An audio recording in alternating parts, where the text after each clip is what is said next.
va a haber traducción simultánea y pueden verla, pueden accederla con el Zoom. Y yo voy a estar hablando en inglés, contando, y luego básicamente va a haber una sección de preguntas donde podemos iniciar el diálogo. Okay, thank you, Tando. I'm just letting people know that they can watch this on YouTube or also join. And if they join, there is interpretation available in the Zoom link. Hay interpretación simultánea en la aplicación de Zoom, donde dice interpretación, pueden sumarse. Okay, so let's begin. Today we are again with the series of talks that we have on loss and damage and at the UNFCCC. It's as you know, it's a year-long project of providing spaces to discuss on issues related to governance, especially loss and damage. And we'll be talking with different experts from our region and from other regions from around the world. We'll be addressing human rights, finance, gender, and other these items or topics related to justice. This is an effort that la Ruta del Clima is doing to promote political advocacy and participation and allow us to build a political position more strongly on loss and damage. Today we'll be talking about justice and the politics behind the UNFCCC. We have a friend from South Africa, is Tando Luluko. Tando is the coordinator of the South African node from CAN International. It's a network of 14 NGOs that works to address the challenges of climate change and climate action. He's also the director of Mansa Advisory, an advisory business on climate change and energy, and he's very passionate about tackling social economic challenges and also especially the ones that are faced by marginalized groups and those that are excluded by society. So first of all, thank you, Tando. It's great to see you again. Please do share a little bit of your perspective on how politics and justice mix within the UNFCCC, especially from a South African perspective. This would be extremely useful for us as Latin Americans and from people from the Caribbean to understand more a region that has many things in common and that we don't often maybe collaborate enough. Thank you so much, Adrian. Thank you so much as well to your team for the invite. It is a pleasure to be here with you all. Hello, everyone from the cold and wet Cape Town in South Africa, where I'm based. Sure, I think I could certainly provide some context around the politics around loss and damage, including the justice elements. But if I can quickly first just do a quick intro on SACAN, who we are. And then I've got a presentation as well that I'll just like you to confirm that you can see, and then I will. Yeah, it looks great. Thank you. All right, awesome. So Climate Action Network South Africa is the South African node, if you will, of CAN International. We have about 30 members in our membership list. That includes small NGOs, big name NGOs as well. We are configured into 3 working groups. The first one is looking at partnering with community-based organizations and the work that they do. So very much the people-facing, mobilizing aspect to our work. The second one is on the economic transitions, which looks at the issues of just transition and in South Africa, and also just transition more broadly, because as we all know, at least I believe we know, that it's becoming quite a topical subject matter, not only in South Africa because of the 8.5, which was announced, but also the subsequent announcements of JETPs for other countries, i.e. Senegal, or those announced for Senegal, for India, which are in the works at the moment, but those given to Vietnam and Indonesia, and Indonesia. And so through that work, through that working group, we tried to really get involved in South Africa's issues around justice, particularly around the transition and how it might be achieved, because it's a very fluid and dynamic subject matter. And then the last working group we have looks at multilateralism and the UNFCCC process, which this particular subject matter falls squarely into. And there, that's where we just follow some of the multilateral processes that happen around the world, so G7s, G20s, BRICS to some extent, and of course the UNFCCC and COP specifically.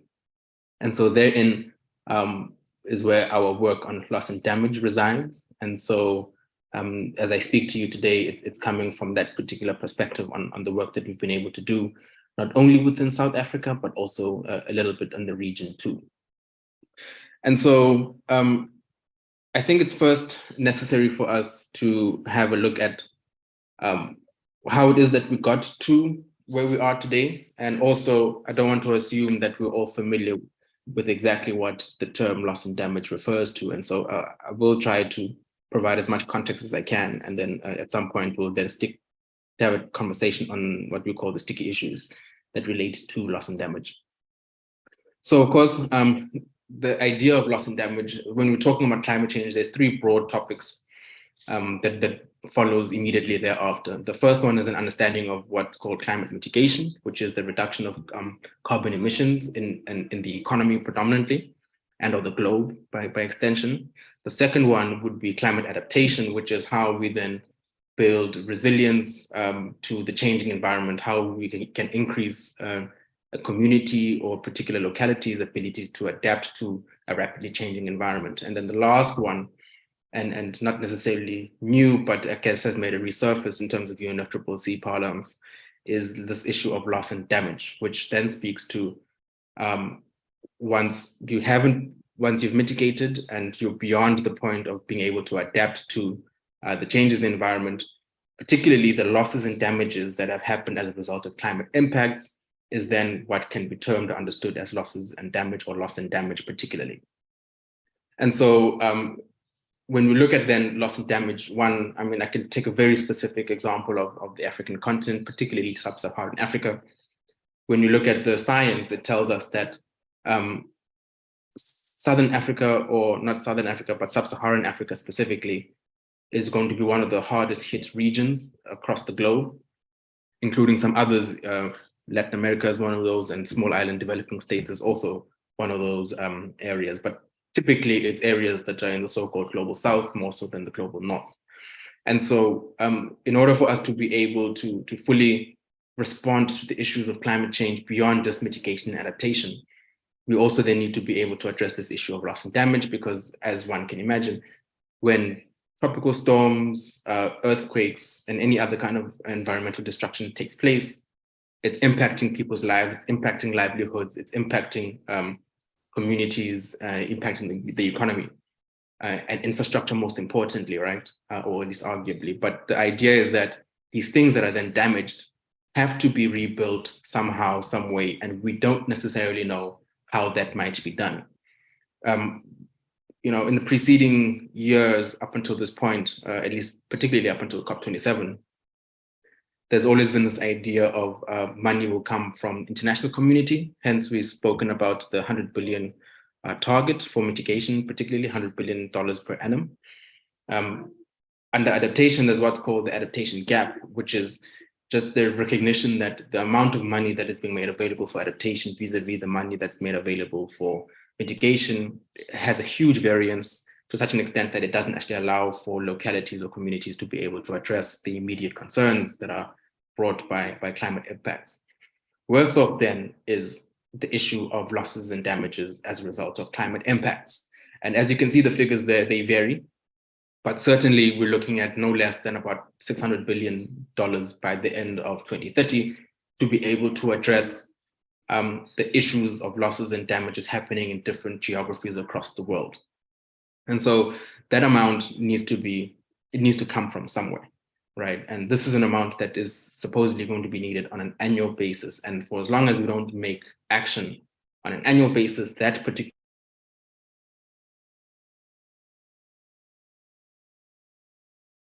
tomorrow or within the first year. But for every year thereafter, it's talking about an increasing amount, and the highest that has been quoted so far is about 600 billion. And so these are the things that have come increasingly under scrutiny within the UNFCCC regime, within the Paris Agreement, is how do we get to a point where we are able then to provide the necessary financial arrangements, if you will, to unlock the finances for these economies to be able to rebuild. Certainly, it is relevant so in the African context, but I argue it's also relevant so in the Latin American context and in the small island developing states context, because naturally, or maybe unnaturally, but these countries have got a considerably lower natural or domestic resource base as compared to countries in the so-called global north. And so a body like the UN has to make provisions to how the international community will mobilize the necessary resources to support these countries, because of course they can't do it in and of themselves. One of the things that was established in the negotiations, I can't remember what COP it was, but it was the Santiago Network, or Santiago COP, was the agreement that there needs to be an operational body that would allow for losses and damages, or the modalities of loss and damage to happen across the 198 countries, or 199 if you include the EU zone, within the COP or UNFCCC regime. Now, because of these issues and because of some of the politics as well, the Santiago Network has taken quite a while to become financed, and I'll talk about it a little bit in a later slide. It was something that was finally agreed to at COP27, but certainly for many, many years now, going on 3 decades, the issue of loss and damage has been a thorny issue for particularly global South countries, and more so for global North countries, who are then obviously having to foot the bill for some of the damage and historical damage that they've caused in many of our regions. And so when we come back now to the COP and UNFCCC space, we've seen this resurgence of the conversation around loss and damage happening, and particularly where the money is going to come from, which is always the biggest issue with some of these issues. And of course, there is pushback around where that money will come from. This particular slide just shows, a little bit of the history of the subject of loss and damage, at least where it comes from. And so you can see as early as 1991, it was first mentioned, including the funding mechanism that will allow for particularly small island states to be able to recover in effect from any damages incurred from slow onset or rapid onset events. So slow onset is obviously things like, I want to believe drought might be a slow onset, even though it might not necessarily be rapid, but it's slow because it happens increasingly over an extended period of time, whereas a rapid one would be, for example, a landslide as a result of torrential rain, which was presumably unexpected for that year, or expected, but the quantity was not. And so those could be termed rapid onset. And so, but essentially these particular issues need financing, right? And so from there, automatically from at least as far back as 1991, we've been discussing this. At COP 19 was where the executive committee or the Warsaw implementation mechanism was decided. This is in part what will drive the work of loss and damage. The modalities around how it will be recognized as a loss and damage issue, how financing will happen, how recapitalization will happen, criteria, and so on and so forth. Included in this, although it comes in later, is the subject of the actual operationalization of all these different issues, because as you can imagine, all of our countries have got the right to be able to draw down from these resources. And so there needs to be some kind of management structure that's in place to ensure that there's a separation between what is loss and damage and what is adaptation, for example. And that's clear. When we got to Paris, loss and damage was recognized as a standalone issue, which was an early sign, I guess, considering the Paris regime of the importance of the issue of loss and damage outside of the two other legs being adaptation and mitigation. And so it got its own article within the PA. And then from there, it essentially had a bit more of a conversational space within COP. Not immediately after Paris, but certainly since 2020, it has seen a drastic increase. And then at COP25, although COP25 was supposed to happen in I think it was Chile, it was then moved to Madrid. It ended up, the WIM was reviewed and then established as well as a technical assistance around the issue of loss and damage. So up until today, which is where we are, we at COP27, the Santiago network on loss and damage, it was finally, how could I say, okay, maybe let's start here, because again, I don't want to assume we're all on the same page around what happens at COP. Because the space is an international space, right? We are organizing or working towards treaties, international treaties, which are legal instruments, which require that all of the parties involved in signing of that legal instrument need to be accepting of the language and what the implications of that language might mean domestically, and also how it might affect the ratification of that international treaty on domestic soil. So we've done the same in our country. Your countries would have done the same as well, those that are party to the UNFCCC. And so only in COP27 were all of these negotiations finalized, including the issues around where the funding, operational funding, is going to come for loss and damage, particularly the Santiago network. And then in between all of the COPs is let's call it a middle point, is what we call the subsidiary body meetings. SB 56 was last year. We're at SB 57, starting, I think, tomorrow, if I'm not mistaken, or at least next week at the latest. But essentially, subsidiary body meetings are technical meetings that speak to the respective issues around what are the operations and mechanisms and modalities that will inform the different articles that are being negotiated on. So it allows parties to be able to have somewhat of a deeper look at the sticky issues and the technical issues, with the view by the time they get to COPs, which typically happen at the end of the year, to kind of agree and finalize on text and also negotiate on whatever outstanding issues that were not being able to be finalized at SB 56. And so similarly, the issue of loss and damage coming into COP 26, which was supposed to happen, if you recall, in 2021, but because of COVID was postponed to 2022 and happened in Glasgow, the COP that is. And so when we got to Glasgow, there was some forward momentum around the subject of loss and damage, although it was largely based around part of the funding arrangements and also the operationalization of the Santiago network. And so unfortunately, by the time we got done with Glasgow, it did not yield the kind of fruit that we thought it would yield. For us as CAN, not only South Africa, but globally, we used COP26 as an opportunity to, we turned it as a litmus test then, to find out what the reactions would be, particularly from the parties present at COP on operationalizing and or setting up a fund dedicated to support loss and damage.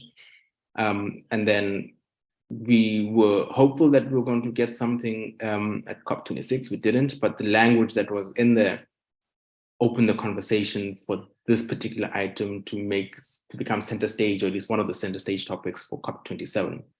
And so at COP27, it was then established then that under the subject matters related to the Glasgow dialogue on loss and damage, that this funding arrangements would then be discussed. What we thought would be a win at Glasgow ended up just being a series of dialogues, which are more talk shops, and we certainly need less talk shops than more. But long and the short is that come COP27, we got the language to allow for the conversation around how loss and damage could be paid for onto the negotiating table. This particular block just kind of shows what the some of the sticky issues, at least, and that relate specifically to loss and damage, but also what could be done and how loss and damage differentiates itself from issues like mitigation and adaptation. When you look particularly, I'm not going to go through the whole thing, and certainly we can forward the slide if colleagues are interested, but it shows the varying degree of impacts in the blue section there around what we consider to be losses and damages. So these are the examples then of your slow onset and your rapid onset climate impacts, and you can see the different ones there. We're not going to go into it. But now when you come down to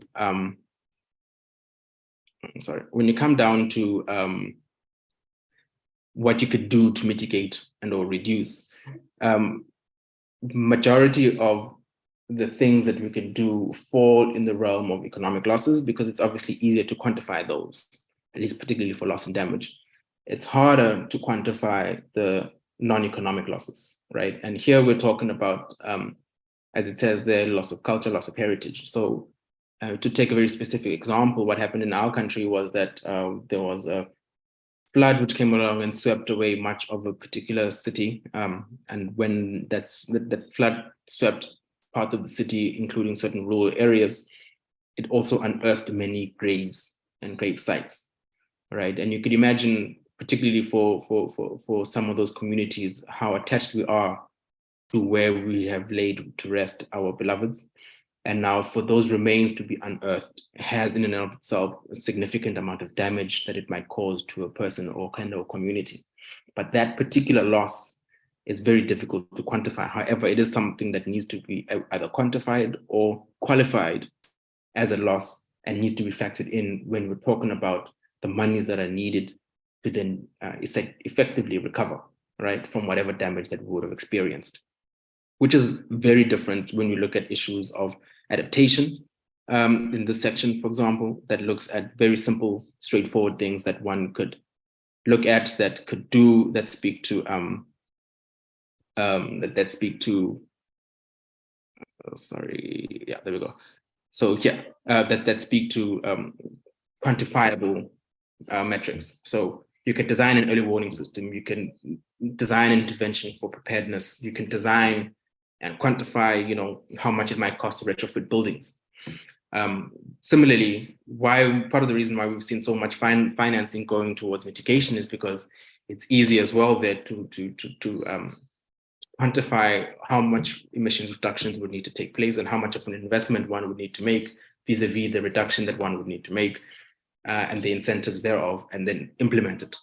But certainly that's far more difficult to do in the case of loss and damage, which is why part of the developed nations' aversion to loss and damage, or at least being on the negotiating table, is having to deal with all of these issues. And so, and so even when you look at then at the last block in green, when you talk about the fundings particularly, yes, there is funding for mitigation issues and adaptation. Certainly for mitigation, there's a far less of a gap for mitigation efforts than what there is, for instance, for adaptation efforts, right? Your mitigation efforts, it's like, for example, how much money countries would need to implement their NDCs.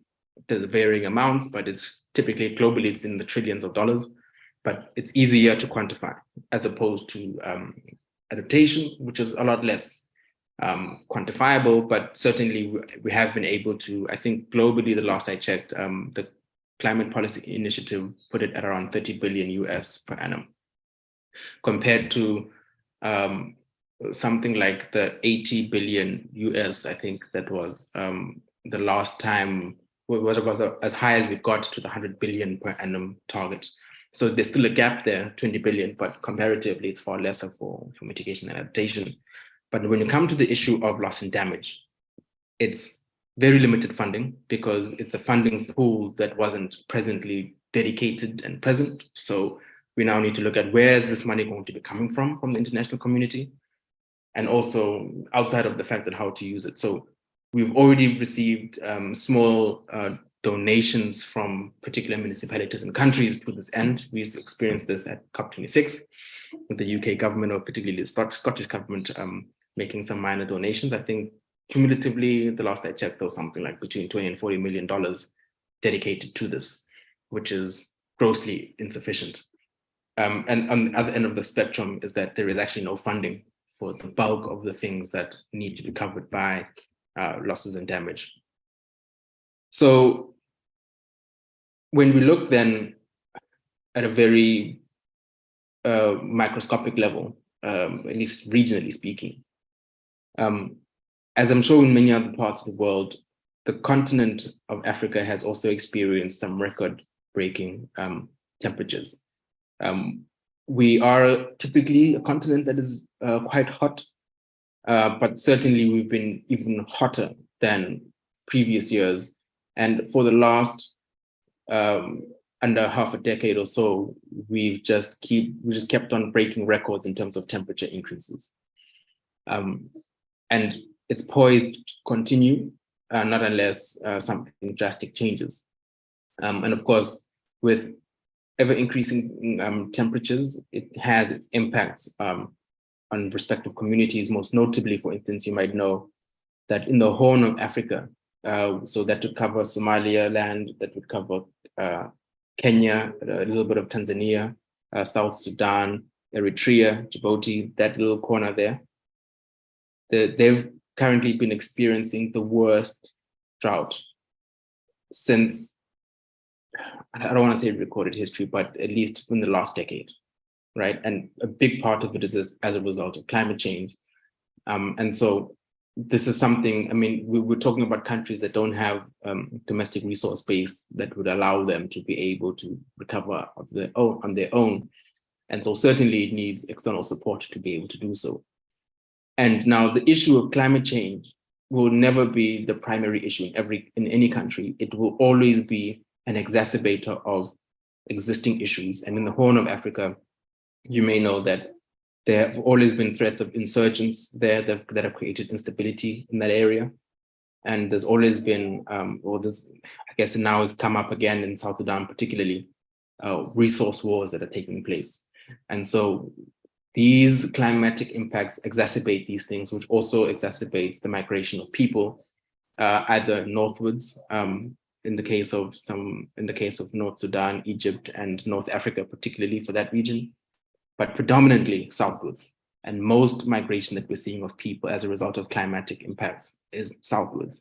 And that brings with it, obviously, all these different conflicts with people coming in and conflicts for land and resources and so on, just for small agrarian societies to be able to survive. And so when we look then at what has happened over an extended period of time, all of these climatic impacts coupled with some of these other, let's call them resource wars, have contributed cumulatively to a significant amount of financial losses for the region and certainly for the continent. The sub-region at least being that little corn, and the continent as a region entirely. And so again, we're compelled then to figure out, well, if there is this capital flight, in part through illicit practice, but also losses as a result of aid not being able to come in or people not being able to survive because the land that they have been surviving on for so long is now uninhabitable. We need to be able to plug that hole, as it were. And certainly this is one of the things that loss and damage ought to seek to do, because if losses and damage is premised on historic emissions as its major contributor, it's very specific economies that are responsible for it. And certainly if it's those economies, then there should be some kind of measure that they have to be able to fix that particular issue. And so again, it brings now the subjects of justice and how major economies are going to be contributing to the subject of loss and damage, particularly for the continent, but also for other regions in the world. And so, I mean, if you look at that last point, only 4 out of 10 are covered by early warning systems, and that's an adaptation issue. But if of course you don't have an early warning system, you're going to immediately jump over to a loss and damage issue because there's no something in between to make sure that you're able to weather the storm, as it were. So when we prepared for COP27, we prepared for COP27 with the express understanding that for us, it's a 2-year strategy going into North Africa and then into the Arab Emirates or Middle East particularly. And so we looked at a 2-year strategy for how it is that we're wanting to engage with the UNFCCC processes, with the different stakeholders involved within the COP, within the loss and damage sphere, if you will. And so these are just some stuff that priorities for us that were outlined last year, which also find their relevance this year, because some of these things, for example, the operationalization of Santiago and having now loss and damage as an agenda point at the UNFCCC or COP requires that we begin to have sidebar conversations around what these particular things look like. And so to this end, most recently, there has been some meetings with the Technical or Transitional Committee, which is established to try and figure out the bullet 3 around the financing mechanisms that are necessary for loss and damage. And to this end, we're looking at both private sector and public sector financing options, and then some kind of blended finance option as well. That also does not look at exclusively, capital market solutions and loans to be able to weather the storm, as it were, but also we need to be able to find grants and concessional grant options that allow us to be able to experiment, because let's be completely frank, there's a certain level of the work that we do that is purely experimentational, because some of it has not been done in the past. And so is it fair then for us to want to have loans to be able to do the experimental work that we're doing, to understand the impacts, when we're still going to have this burden on top of a very huge debt burden that many African states have, including other developing nation states, to then want to figure out how we're going to repay back these loans on a failed experiment, for example. And not to say that all of it will fail, but as it goes. And so these are some of the things that we're now engaging with the respective parties on relative to this. And of course, we are being led in inverted commas by the TC, the transitional community, in terms of some of these issues. And I say led in inverted commas because, of course, COP is always a government-to-government space predominantly, with us as civil society having observer status. And so with that, there's only so much that influence we can have over the formal process, but certainly we're able to engage, at least in the corridor conversations and in bilateral meetings and in spaces like this, with some of those decision makers, with some of those structures that are responsible for setting up what loss and damage operationally would look like when we're talking Santiago and WIM, but also what the funding arrangements would look like and where they will come from and the conditions attached to those finances. All of those initial agreements and conversations at the moment are currently underway. This is something that's going to be discussed again at length at the SB's 57 now in Bonn. And then also we are hopeful, because we have received the work program from the Transitional Committee, we are hopeful that at COP28, answers will be provided in as far as where the money might come from, or at least some of the options. But what we know is we're certainly going to be looking at a multitude of options to be able to provide some of that financing.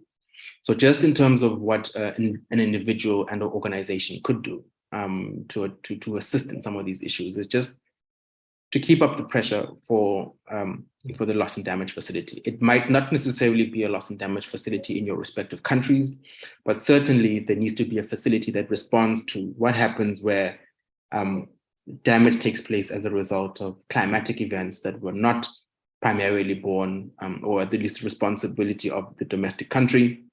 Where's that money supposed to come from? How are people going to be supported to recover from all of those damages? As we say, this is a government-to-government type space, and so most countries, I want to believe, can allow for kind of direct engagement between civil society or citizens and those who are said to represent their countries and or the electorate. And so to engage with those people as much as possible to try and find out some of these issues and sticky issues and what are the bottlenecks, as it were.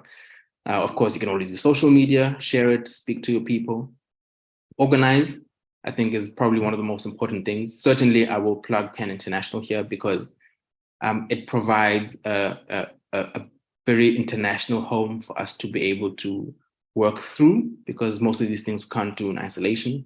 At a regional level, there is CAN Latin America, which is there where organizations can be a part of that do engage on these issues and are part of many of these conversations. And then certainly for us as well, we've got structures both regionally or sub-regionally and continentally in CAN Africa and respective nodes as well, where we do this. And then of course, always mobilize, right? Getting people out on the streets, showing at least where we're discontent with certain things. Let's do our best to be able to mobilize. And sometimes I get that we can't do that in person, or at least in the streets, because it might just be too risky. But hopefully there is another way and creative ways in which we could be able to do the mobilization, because it's the only way that sometimes as citizens we can show our disgruntlement, either at the slow pace of change or just at the lack of any progress at all at the hands of many of our political leaders. Colleagues, with that, let me end here for now, and I'll be happy to take any questions. If you'd like to get in touch with me or the team, these are the platforms that are available to you to reach out to us, and we'll be happy to answer any question, comment, or query that you might have about what we do or about our involvement in some of these spaces and other spaces related to the UNFCCC and or climate change more broadly. Thank you. Thank you, Tando, for all these comments and explaining the politics and the governance around loss and damage at the UNFCCC. I think this is a very important talk, especially since we're coming up to the SB 58 and later in the year, COP28, and something that we have to get more people involved. If anyone wants to make questions, you can please write them on the chat or in the Q&A. But in the meanwhile, I have some questions for Tando that I wanted to ask. Sure. So you mentioned like the role that extractivism or this huge pillaging of resources that Africa and also in our case Latin America not only has lived in the past centuries and decades, but is currently living. And it is an intricate part of the crises of biodiversity and climate change. They're interlinked, how these resources maintain the economies and the carbon-intensive economies of the global north, and we provide those resources, and now we are facing consequences. One of the things that is also on the back of, for example, our region is 70% debt of our GDP just to pay creditors, usually global north creditors. And this is done on the context of exploitation and intervention of our democracies and states, and even violence from businesses and especially transnationals. How do we harmonize this reality with, for example, solutions such as the loss and damage fund or the positions of developed countries that are voluntary?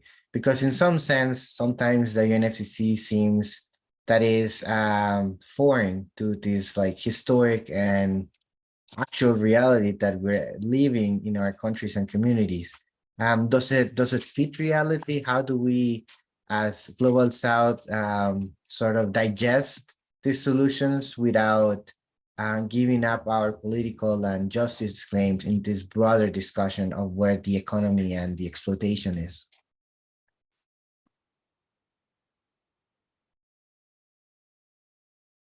You're muted. Thanks, Go ahead. Adrian. Do we have additional questions, or? I think you could go and answer that, and if people get excited, they might ask. I think they're a bit shy, but Tando's a very good guide. Just please do ask questions. Thanks. Yeah. Okay. So yeah, no, that's a very difficult question there. So I'll definitely give it my best attempt. I think the way in which the global community has been built, right? We could all agree that it's been built off of the backs of global South communities or global South countries. Even when we look at the solutions, for example, that are being proposed across spaces, whether it's on energy or whether it's on loss and damage or whether it's nature-based solutions for that matter, all of them seem to premise how they might advantage global South countries over global North countries, global North countries over global South countries, right?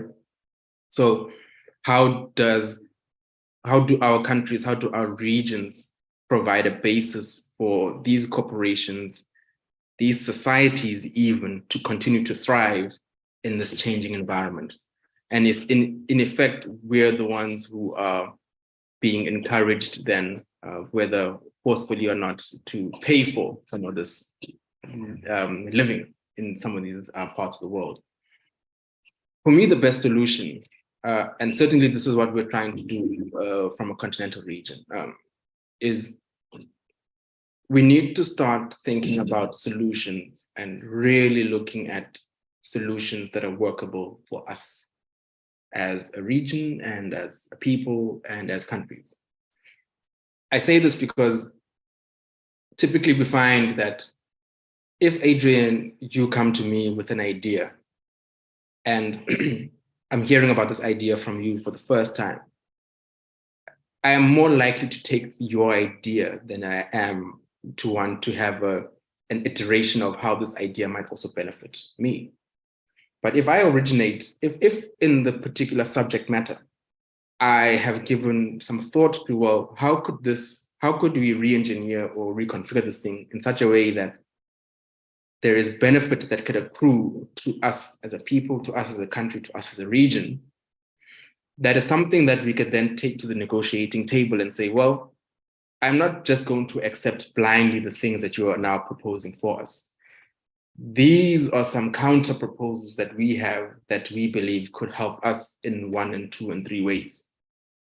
And then from there, we can then begin to talk. And unfortunately, part of this, again, goes back, for me at least, goes back to this question of how well can we organize ourselves? Because some of it, you know, the strategy of the enemy is always to divide and conquer. So the divide and conquer says, Adrian has got his own idea, Tando's got his own idea. Maybe let's just support Adrian's idea and forget Tando. But if Tando and Adrian are sitting together and we're like, look, you know, this one works for us and this one works for Latin America, this one works for Africa, and let's take that to the global north. Suddenly the global north realizes that they actually can't go to Adrian and want to say something that benefits Adrian only because Adrian is now, I want to believe, aware and committed to making sure that it's not only beneficial to him, but it's also beneficial to the African continent. And so it's almost like this kind of cooperation and collaboration, particularly between South-South countries, to be able to push back on these dominant voices. Because what I've seen, at least in the space, is there's even when we look at, for example, the subject of just transition in our country, there isn't a realization around how we're going to address the justice issues. It's more of a question around how we're going to decarbonize and where's the money for decarbonization going to come from, but it doesn't look at the justice issues. And the only way we can look at the justice issues is when there's more organization by those who work on those justice issues to bring those issues to the negotiating table and operate as a united front, if you will, to push back against those dominant voices. For me, that's the thing. So it's a principle that I think if it could work, it would work even as far as the issue of debt to GDP that you're mentioning, right? Because for us, we've got a similar debt to GDP, both in my country. We've got a higher debt to GDP for the region, right? And yet we're finding that they're offering us loans to be able to do the work that we have to do. So how does that work? You know, so where's that money going to come from to pay back that loan? On top of the fact that we're already heavily indebted. So I think it's about that thing. How well can we work together as, for example, Latin America and Africa, to be able to push back when either America, Europe, Japan, for that matter, say like, no, this is the direction that we wanted to take this entire conversation. And that is more or less the story of how we got the Loss and Damage Fund after 3 decades. We actually sit down to talk, and this is also the purpose of having you here, and it's maybe just a beginning to have these sort of exchanges between African organizations and Latin American organizations. Although my colleagues are a bit too shy today, I don't want to ask too many questions. But I do have one more at least before I let you go, and maybe one more if people get adventurous and ask. So one of the things that we see and is the pressure of global north countries on finding new means to provide funding. And one of the things that is always on my mind is like we're talking about taxation, or we're talking about fiscal reform, but at the same time, most of those things should happen at the national level in developed countries. So it's something that we cannot really decide. I mean, unless we actually did a whole treaty on fiscal reform worldwide, and that would take like probably the same time it took us to have the loss and damage fund. So from our perspective, from the global south perspective, how can we advocate to avoid the 100 million sort of scam? Because we know we never got 100 million. We got maybe 80, as you said, and now we know we need hundreds of billions for this one. And the things that we have heard from developed countries is either insurance, loans, depending, for example, there is this big advisory sort of group from working with the transition committee, that are basically all the Bretton Woods institutions that pretty much created and shape our economy as it is, and this extractivist and sort of exploitation of resources economic dynamic that we have. So most of the trust financially on this fund is being placed on these institutions already. So how can we trust and how can we work to make this thing work? Because I have no answer, maybe you do, but I'm really concerned about at least these elements that we're talking about. Yeah, I'm right there with you. So let me first say as well, I don't know, in short. But certainly if we had to just put a thought experiment to it, I could come up with something. So I don't think we should trust the Bretton Woods institutions at all. These are the very same people and organizations which are responsible for creating much of the economic debt that we face in many of our countries. And because they are financial institutions and or banks, their business is to create debt, and then by extension is to create control through debt, right? And maintain control through debt. Now, how do you get, or this, how do you loosen the chains, as it were?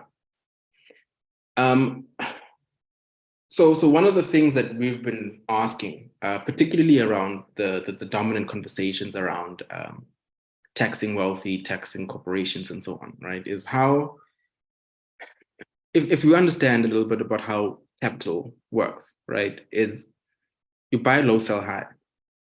So buying low requires that all of your inputs are kept as low as possible, so that whatever you then quote and then finally get paid for, you can push for the highest cost so that your margins make sense, right?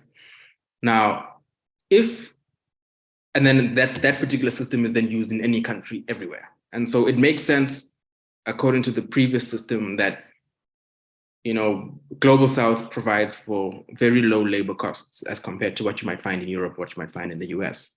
So if then we are sitting in a place where we're wanting to tax these corporations, we're wanting to tax these individuals, unfortunately, there's an element to it where their money does support the economy, like it or not. So once we push it to an unsustainable level of taxation, and I don't know what that level is yet, but I suspect it's very different for each country, we also run the risk that capital will flee, right? So for example, in our continent, we've got Mauritius, which is a tax haven. We've got other countries like I think Seychelles, which are tax havens. In your part of the world, correct me if I'm wrong, I believe Panama might be one of those tax havens, and I'm not sure if there might be another tax haven outside of Panama as well.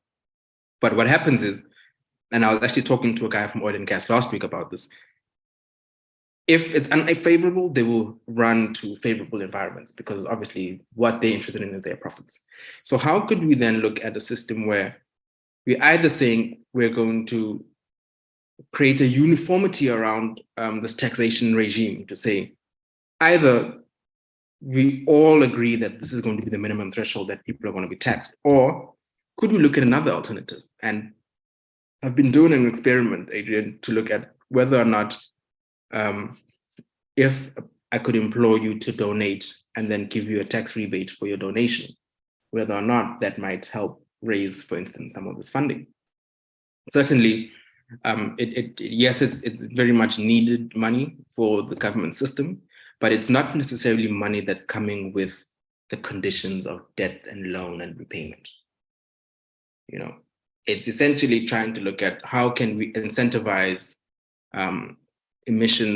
carbon majors to donate more of their money to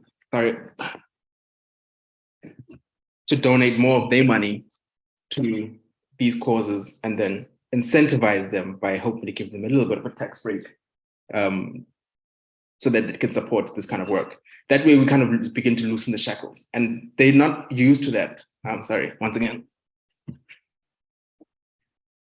They're not used to, sorry, pleasure of working from home. They're not used to that level of kind of understanding because they're so used to this debt paradigm, you see, because they know that debt is an instrument of control.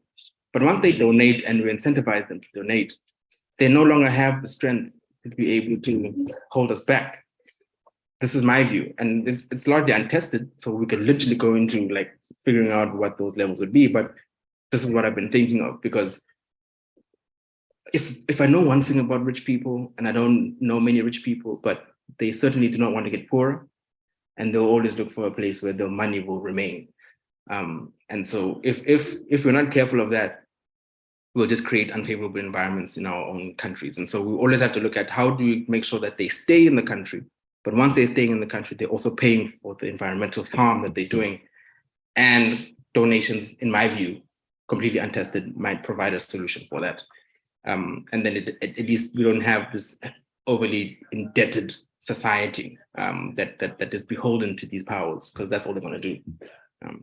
Is create more debt. I hope that provides some context, but please, it's untested, so don't want to quote me now. but that's exactly what we have to do. We have to start proposing things, as you said, that might work in both contexts, so we can push together a political agenda that follows our need to change this narrative, because Bretton Woods institutions, meaning the World Bank or IMF and all those multilateral development banks, they follow a strategic view, and it is that we remain dependent and providing resources and providing cash with our payments of debt to the global north countries. And it's also there in this loss and damage fund, the same sort of logic. And so we have to provide new avenues and control this narrative. But Tando, I don't want to keep you longer. I want to thank you a lot for participating. I hope we can see you again in COP28 and also meet your colleagues from Can South Africa soon in DSB 58. And thank you a lot. And hopefully, please, everybody else, we have the next talk on July the 5th. At 8 a.m. Central American time, and we'll be talking with Liliana Avila on the advisory opinion on climate justice that was sent to the Inter-American Court of Human Rights. Thank you, Tanto. Thank you so much, Adrian. Thank you so much to the audience, and thanks again for the invite, and we shall see each other at COP very soon. All right. Muchas gracias a todos.